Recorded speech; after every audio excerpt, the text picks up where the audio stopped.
Hey second graders, I'm here outside on the porch because it's a beautiful day out, and I am here to read you chapter 10 of The Mouse and the Motorcycle.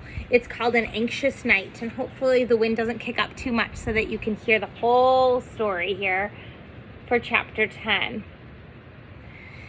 And if you don't know what it is to be anxious, I asked you to take a peek at what that word meant after I read chapter 9. So hopefully you had a chance to do that. But if you don't know what anxious means, what it means to be anxious, go ahead and pause this video and take a look at what that means and think about what that might mean for this chapter. What would you maybe predict an anxious night then might look like?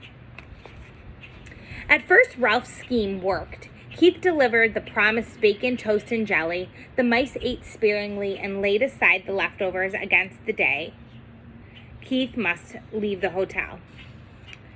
Ralph's mother continued to worry about tipping room service. "I want to do the right thing," she insisted. "There must be some way we can manage a tip." The mice dared not leave the nest to search for small coins that might have rolled under beds or dressers. It was late in the afternoon when Ralph heard Keith and his parents returning to their rooms. Very quietly, so that his toenails did not make scrambling sounds in the woodwork, he slipped into the knothole and peeped out in time to see Keith flop down on the bed. "Do I have to go down to the dining room for dinner?" Keith asked his mother and father. "I'm not hungry." "Uh-oh," thought Ralph. "There goes dinner."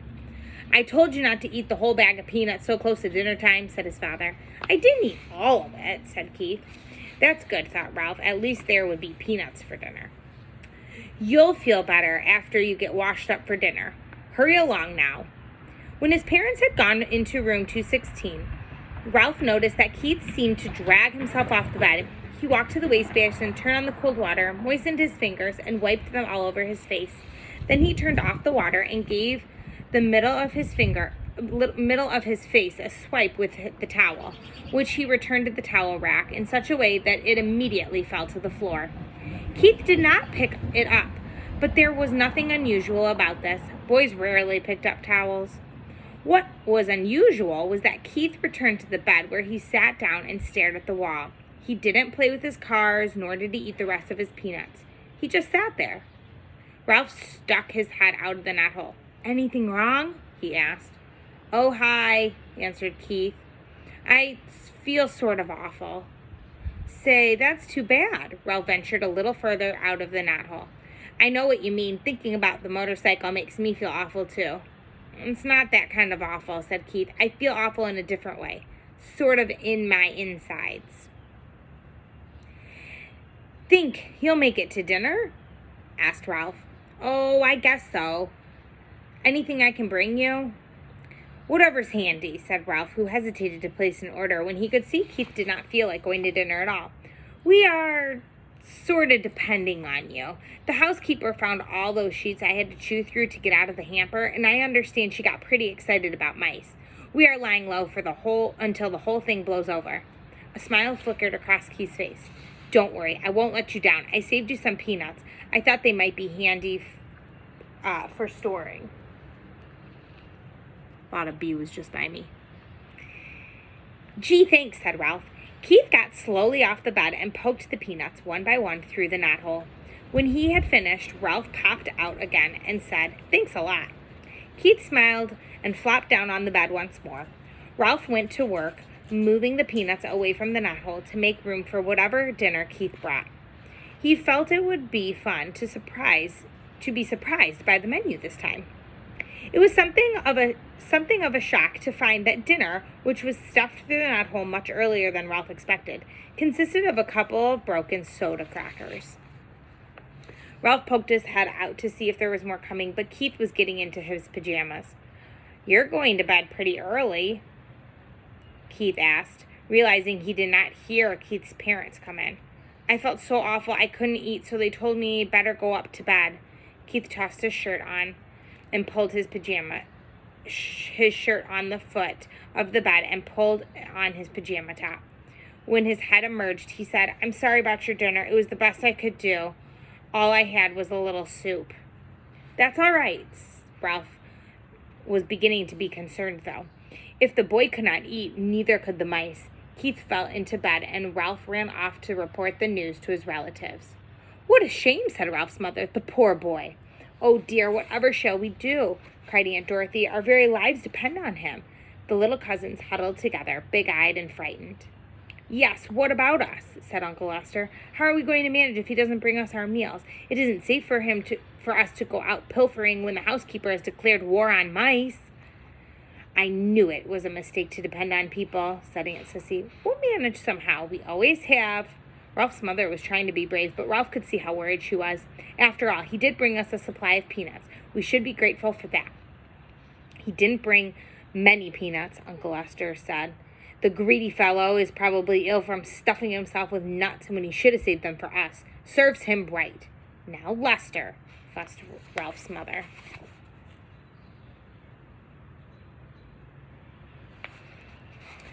The boy had a right to eat his own peanuts, but I do wish he hadn't been quite so hungry. Ralph returned to the knothole. Keith was lying in bed with his sports car in one hand. "How do you feel now?" asked Ralph. "Awful," Keith answered. Before Ralph could reply, footsteps in the hall warned him that Keith's parents were coming. He drew back inside the knothole, where he could observe without being seen. Mrs. Gridley paused by her son's bed and laid her hand on his forehead. "He does feel a little warm," she remarked. "He'll probably be all right in the morning," said Mr. Gridley. "He just hiked too far in the sun this afternoon." "I hope so." The boy's mother sounded much less certain. Mr. Gridley filled a glass at the wash basin and brought it to Keith. "Here, son, drink this." When Keith had drunk the water, he fell back on the pillow and closed his eyes. His parents went quietly into room 216. When it was good and dark, Ralph ventured through the knothole. He could hear Keith breathing deeply, and he knew that he was asleep.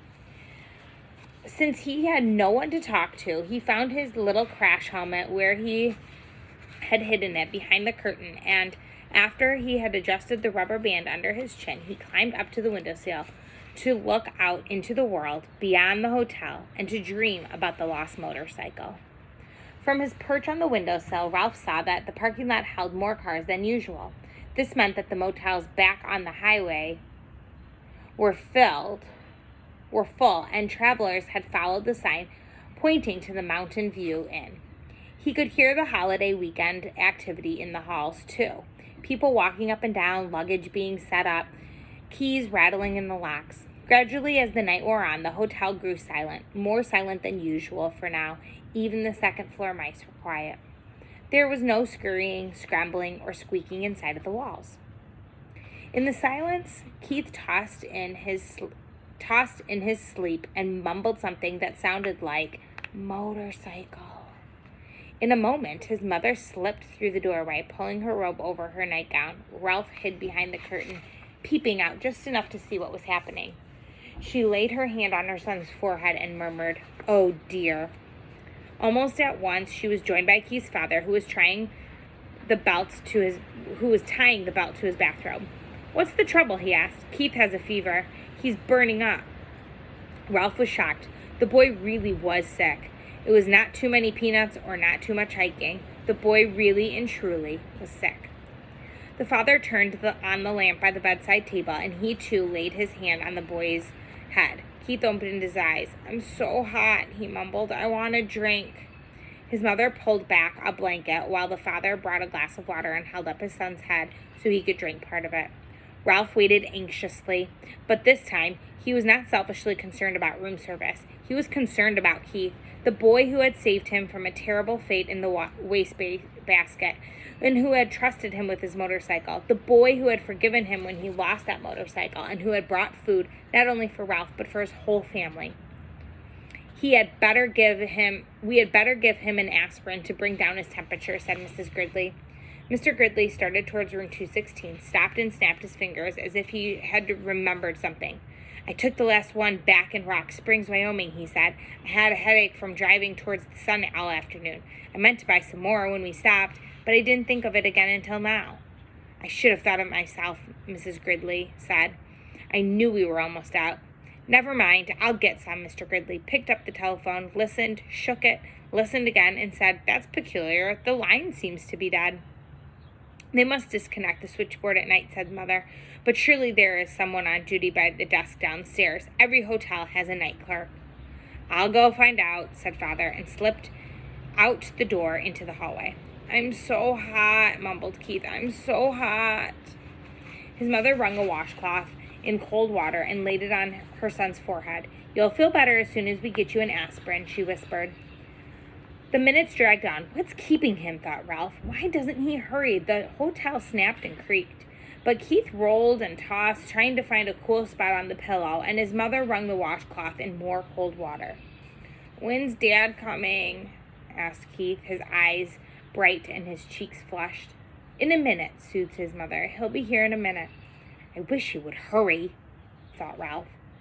Still the minutes dragged. Finally, footsteps were heard in the hall, and Mr. Gridley returned to room 215. He's here with the aspirin, whispered Mrs. Gridley to Keith. At last, thought Ralph. I thought he would never come. Mr. Gridley shook his head. There isn't an aspirin to be found any place. He sounded thoroughly exasperated. First of all, the night clerk was sound asleep on the couch in the lobby. I had a hard time waking him up, and when I finally did manage to, he couldn't find any aspirin anywhere. Oh, no, exclaimed his mother. Oh, no, echoed Ralph's thoughts. What about that little gift shop off the lobby? Asked Mrs. Gridley. It must sell aspirin. Locked up tight, and the clerk went home with the key, answered Mr. Gridley. Oh, dear. The night clerk was really very nice about it, said his father. He even came up and looked in the housekeeper's office. How far is the nearest drugstore?